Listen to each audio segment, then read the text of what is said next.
Hi guys, welcome back to my channel. So today I'm reviewing the NYX Total Control Foundation Drops. So this is a foundation for £14 that I got from Boots at the NYX counter. It comes in 30 shades, which is a really good shade range. It looks like there are a few dark tones and a lot of light tones. I did swatch quite a few light tones at the counter, and although I thought that the lighter shade may be a touch too light for me, I got it anyway in case I could use it as a foundation mixer. But yeah, so this is the lightest shade that I have. It's the shade Pale, and obviously I am pale, so fingers crossed this is going to work. But yeah, it does look like a really nice foundation. My sister uses it, which means it has to be good because she is far better at all this stuff than I am. Yeah, I'm quite pleased that it has 30 shades. I think that's very inclusive. It looks mostly to be middle tones, quite a lot of light tones and only a few darker tones. So I think they have come out with 5 new shades. I think perhaps they should have explored more darker tones. I will insert some swatches here so that you can see how the foundation shade compares to other foundations in my collection. So this is the NYX Total Control Foundation Drops in Pale. This is the Makeup Revolution Fast Base Foundation Stick in F1. This is the Body Shop Fresh Nude Foundation in Chelsea Porcelain. And this is the Dermacol Foundation in 208. It has 0.43 fluid ounces, which is less than half of what a normal foundation is. I think the idea behind this is you're supposed to use less to achieve the same kind of look.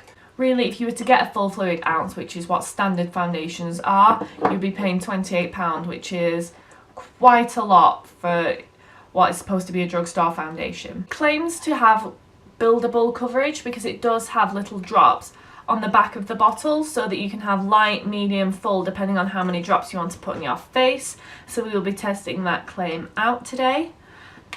It claims that with just a few drops, our Total Control Drop Coverage Foundation delivers sheer to full coverage and a velvety matte finish. Simply adjust the number of drops you use until the desired level of coverage is achieved. More drops equals more coverage. If you like my foundation reviews and want to see more, then please give this video a thumbs up. And if you want to have a look at any more of my videos and keep an eye on what I'm uploading, you can always press that subscribe button down below. And if you press the notification bell, you'll be notified every time I upload. But yeah, so if you would like to see how this foundation wears throughout the day and applies, then just keep watching.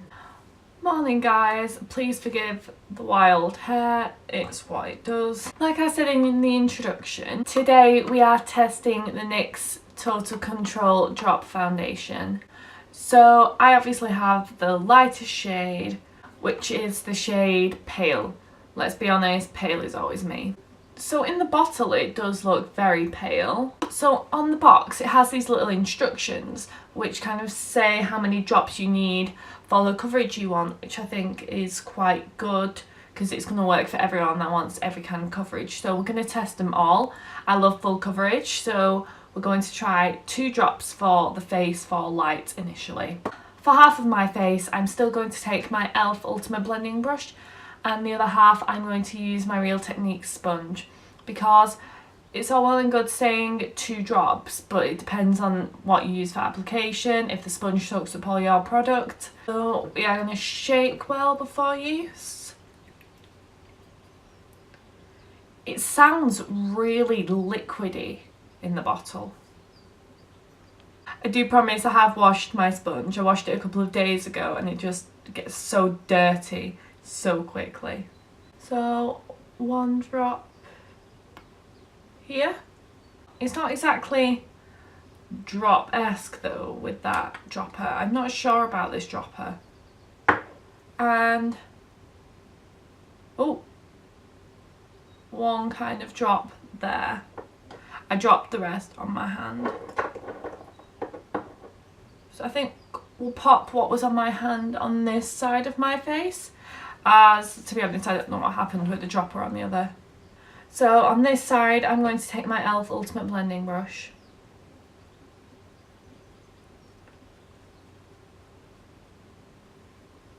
So I wouldn't say that there's enough to kind of blend onto my forehead with one drop.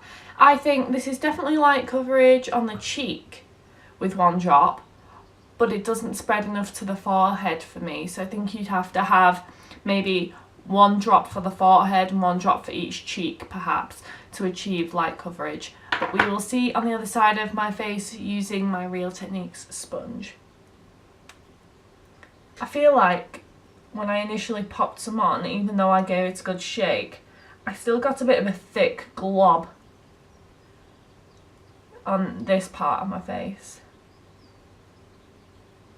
So I feel like the sponge has soaked up far more of the product. This is much lighter coverage. It's like very light. This is highlight coverage, I would say, on this side. And again, there's not enough to spread to the forehead, so you definitely need more product for the forehead. So it says 3 drops for medium.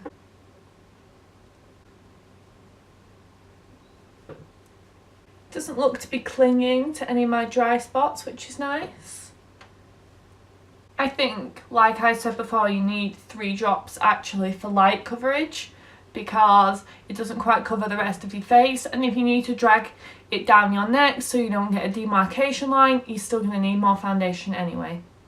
But to me, this is now highlight coverage. Now that I've added a little bit more from the forehead to my cheek, it's highlight, low, medium, maybe coverage, but I don't have a lot of blemishes. I think if you had a lot of blemishes, this would just be very light coverage. But I am liking how it looks. The shade looks to be a good shade match for me actually. And I don't know how even it is, because I don't feel like there is enough foundation on my face. I feel like I can see like this area coming through a bit more because there's not enough foundation to cover it. So it says 4 drops for full coverage. Now to me, this isn't the medium coverage it claims to be, so I doubt adding an extra drop to my face is going to help.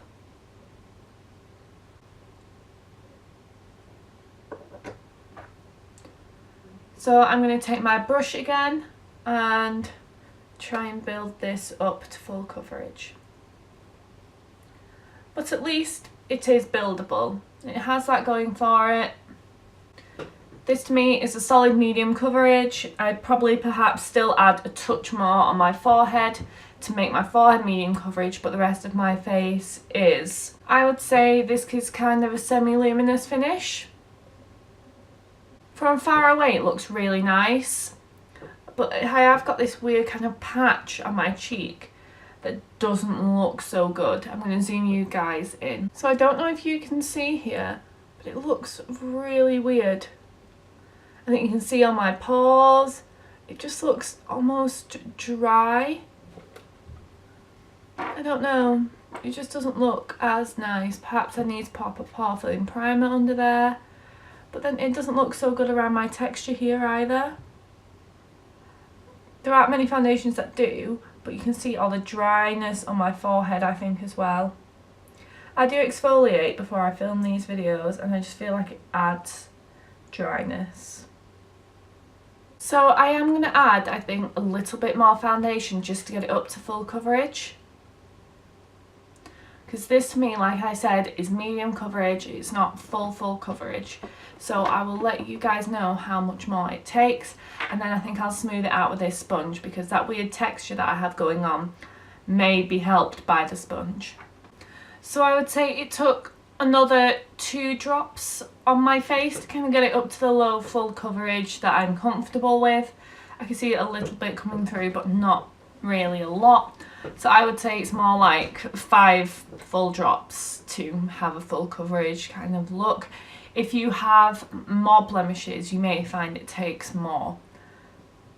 I like it on my face. I really like it on my face. And I think the shade match is quite good. I kind of smooth the cheek area out with the sponge, but I think maybe a pore filling primer like the Revlon Pore Reducing Primer might go really nicely under this. It does emphasise the dryness on my forehead.